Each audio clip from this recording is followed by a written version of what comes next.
vamos a Nehemías, capítulo 1, y vamos a comenzar leyendo. Y vamos a leer desde el versículo 5. No hemos podido salir de la oración de Nehemías.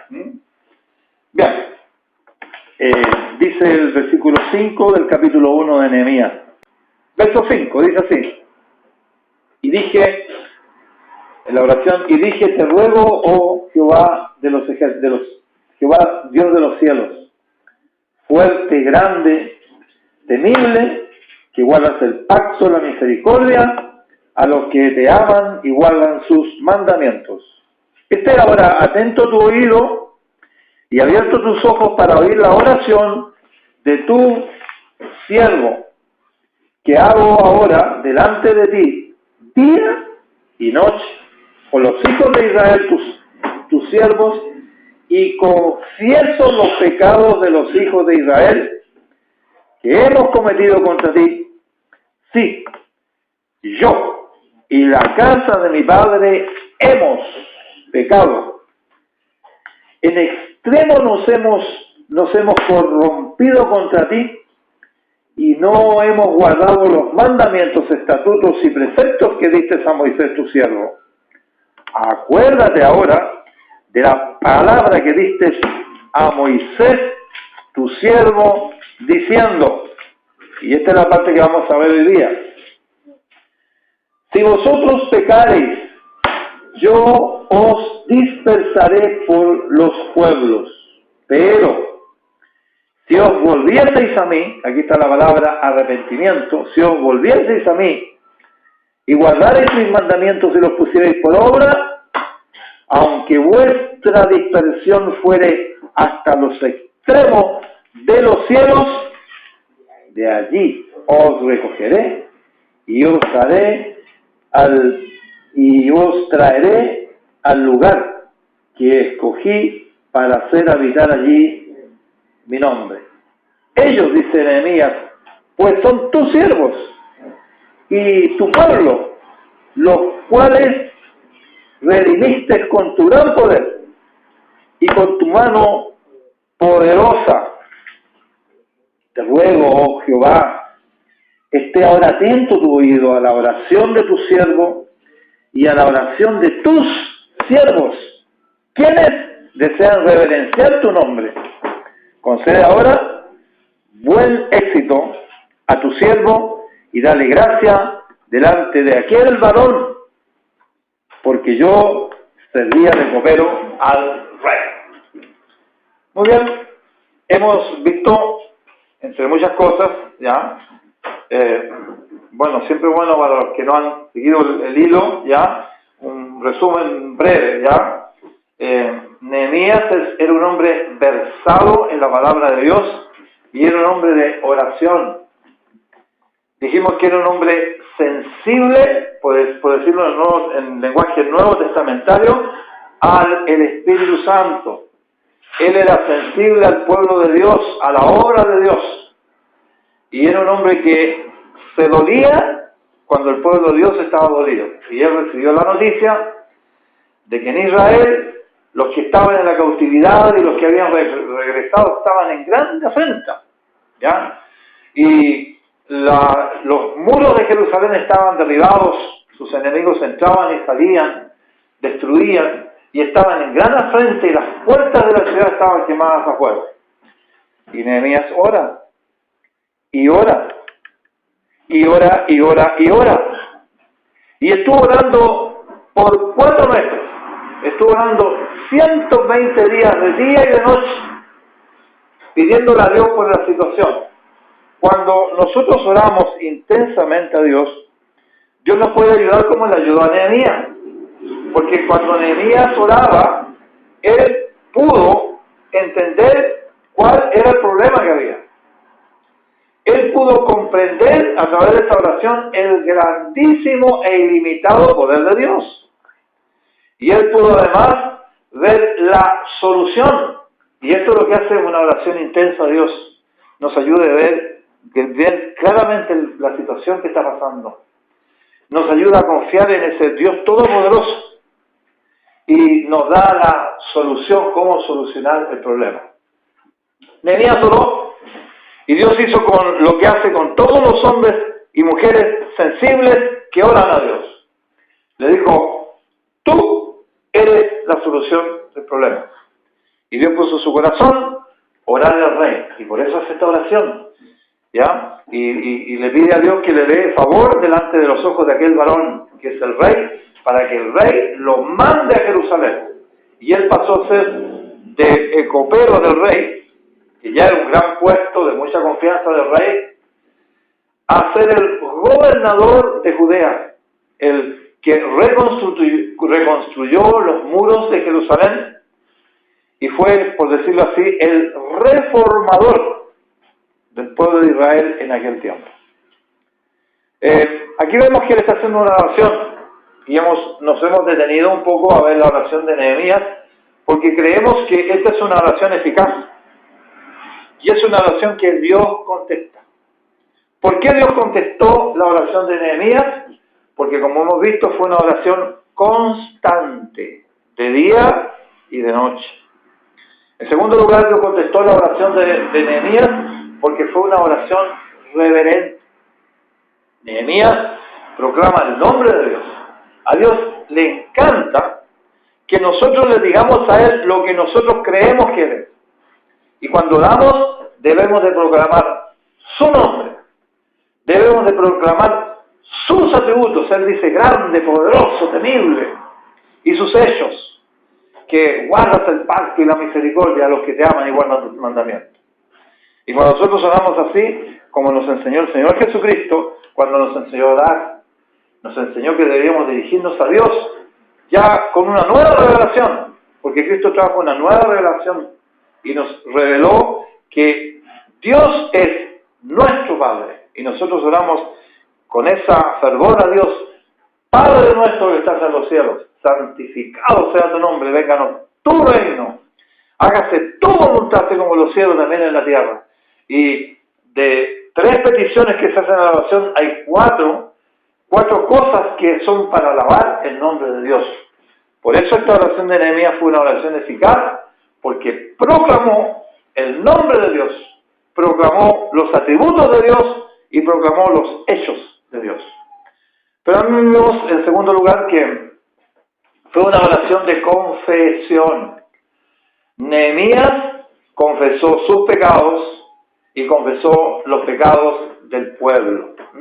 Nehemías podría haber dicho, bueno, yo no tuve la culpa, mis padres hace ya 90 años ya que llegaron al colmo ya, entonces Dios los entregó de manos de Nabucodonosor y se los llevaron cautivos y bueno, y después de pasar los 70 años y volvieron un grupito con Zorobabel y después pasaron unos añitos más y volvió otro grupo con Esdras y ahora están así, pero no es la culpa mía, yo soy obediente a Dios, no dijo él así.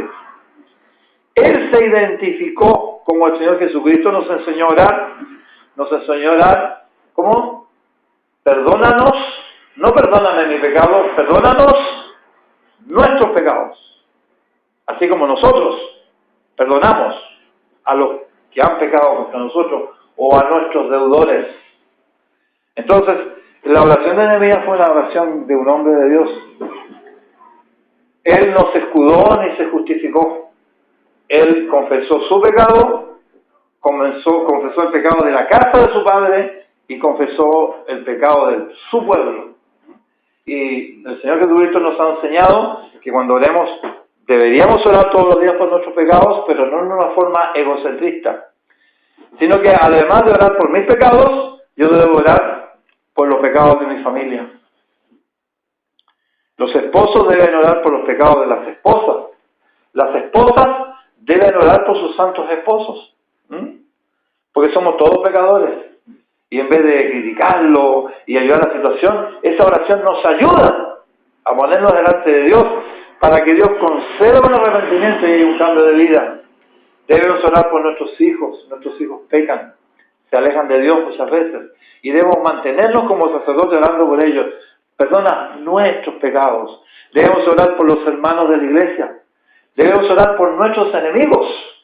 Y debemos orar como Abraham, que oró por un pueblo pecador, por Sodoma y Gomorra, interceder por este mundo.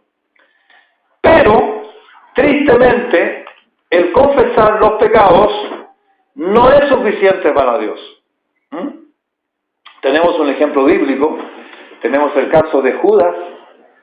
Todos sabemos que Judas Iscariote vendió por avaricia al Señor por 30 piezas de plata. Y después que él vende al Señor y ve que lo han condenado, entonces él se sintió mal. ¿Y qué es lo que hizo Judas? Judas confesó su pecado. ¿Y qué es lo que dijo Judas? ¿Quién se acuerda lo que dijo? Dijo, he pecado, he entregado sangre inocente. Y no solamente confesó su pecado, sino que dio un paso más. Tomó las 30 monedas de plata, que era el precio de su iniquidad, y las devolvió.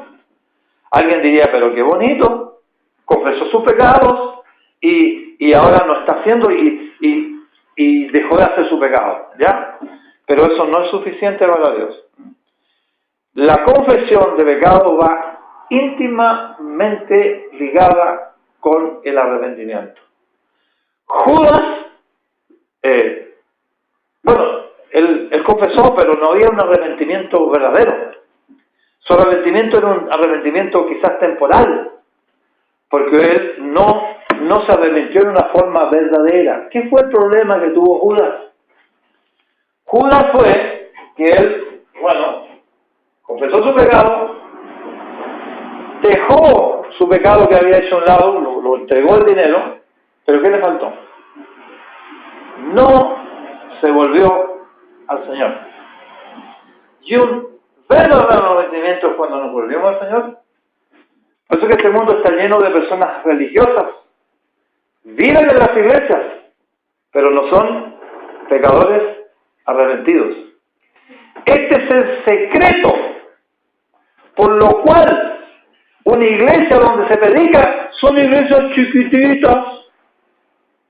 Porque media vez que la gente le habla un poquito del pecado, se sienten, ronchan todo el cuerpo y no vuelven más. Porque la gente no quiere dejar su pecado.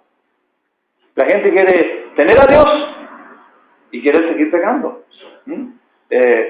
Una de las más grandes religiones que hay en el mundo es el director de todas estas religiones. Él dijo, ¿quién soy yo si una persona que es un homosexual y ama a Dios, ¿quién soy yo si él ama a Dios? Y dice, y se acerca a Dios con sinceridad. En otras palabras dijo, le abrió la puerta a todos los homosexuales, que sigan siendo homosexuales y que estén en la iglesia. Ahora, ¿qué es lo que se predica en la iglesia? En la iglesia se predica el arrepentimiento. El arrepentimiento, como hemos dicho, es una de las doctrinas fundamentales de la palabra de Dios. Si no entendemos qué es lo que es el arrepentimiento, corremos el gran riesgo que cuando venga el Señor vamos a decir, Señor, Señor, en tu nombre echamos fuera pecados, echamos fuera demonios, hicimos esto, aquello, y el Señor le va a decir, pero ven acá, pero es que yo no te conocí nunca a ti. ¿Y qué más le dice? Hacedores de maldad. ¿Y por qué son los hacedores de maldad? Porque aunque están en el seno de una iglesia, no se han arrepentido. Judas le lleva a la delantera a muchos religiosos, porque muchos religiosos ni siquiera saben lo que hizo Judas, ni siquiera dejan su pecado porque siguen con su pecado y siguen con su religión, y son pecadores no arrepentidos. El fundamento de la salvación es el arrepentimiento. Por eso que el Señor Jesucristo, lo último que Él dijo, después que resucitó, antes de ir al cielo, dijo que vayan por todo el mundo, le dijo a sus discípulos, y prediquen el arrepentimiento y el perdón de pecados en su nombre. Por eso que el arrepentimiento fue predicado por Juan el Bautista. Juan el Bautista vino con un solo motivo, de allanar el camino de Dios, enderezar lo torcido. Y él predicaba el arrepentimiento y se enfrentaba a los hombres de su época, hombres hipócritas, hombres religiosos, fariseos. Y les decía, generación de víboras, ¿quién les enseñó a ustedes que por ir a sentarse a una banca de la sinagoga, no se van al infierno, pues no se arrepienten. Y él decía, ya el hacha está puesta a la raíz del árbol, y todo árbol que no da buen fruto será echado al fuego que nunca se apaga. Y él condenaba, y eso fue lo que hizo Juan el Bautista. Lo primero que predicó nuestro Señor Jesucristo cuando comenzó a predicar fue el reino de Dios acercado. ¿Y qué más dijo? Arrepentíos y creed al Evangelio. ¿Y qué es lo que vemos hoy día en la realidad del mundo? Vemos iglesias llenas, iglesias prósperas, pero les dicen, vengan, chiquillos, vengan aquí a la iglesia, traigan su diezmo acá, y somos todos felices, tomémoslo de la mano y cantamos de colores y todo, está bonito. Pero si no hay arrepentimiento, no hay absolutamente nada, nada. Y el arrepentimiento no solamente es una predicación para los no creyentes, sino que también es para los creyentes. Las últimas palabras de Jesucristo en la Biblia. ¿A dónde están las últimas palabras de Jesucristo en la Biblia? En el Apocalipsis. Cuando él escribe a las iglesias, a 5 de las 7 iglesias le dice, arrepentíos. También, como siempre nosotros lo decimos, nosotros somos pecadores arrepentidos. Confesamos nuestros pecados porque estamos arrepentidos en nuestro corazón.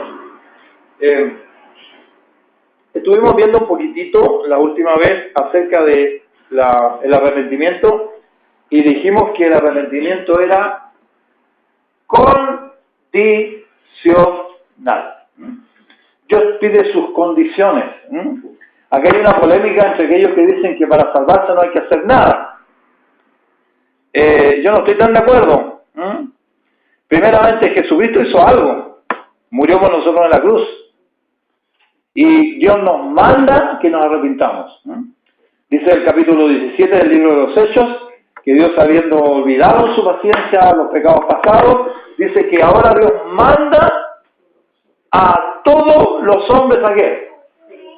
En otras palabras, que dejen su pecado a un lado y se vuelvan a Dios. Dijimos que hay 2 palabras que significan arrepentimiento, ¿ya? Y están en el Antiguo Testamento, y una palabra en el Nuevo Testamento que también significa arrepentimiento. Estuvimos viendo un poquito, quizás vamos a repasar un poquito en Jeremías capítulo 26. Jeremías, capítulo del profeta Jeremías, Salmos, Proverbios, Eclesiastés, Cantares, Isaías, Jeremías. Capítulo 26, verso 2, dice, así ha dicho Jehová. ¿Qué dice Jehová? Vamos a ver. Perdón, vámonos, dice, así ha dicho Jehová. Ponte en el atrio de la casa de Jehová y habla a todas las ciudades de Judá que vienen para adorar en la casa de Jehová. Todas las palabras que yo te mando hablarles, no retengas palabra, no retengas palabra alguna. Dios quiere que la digan todas, ¿ya? ¿Y a quiénes Dios le manda decir esto? A los que van al templo, a los que van a adorar. Parece como si yo dijera, mire, parece allá en la puerta de la iglesia y todos los que entran, díganle la palabra de Dios para que se arrepientan.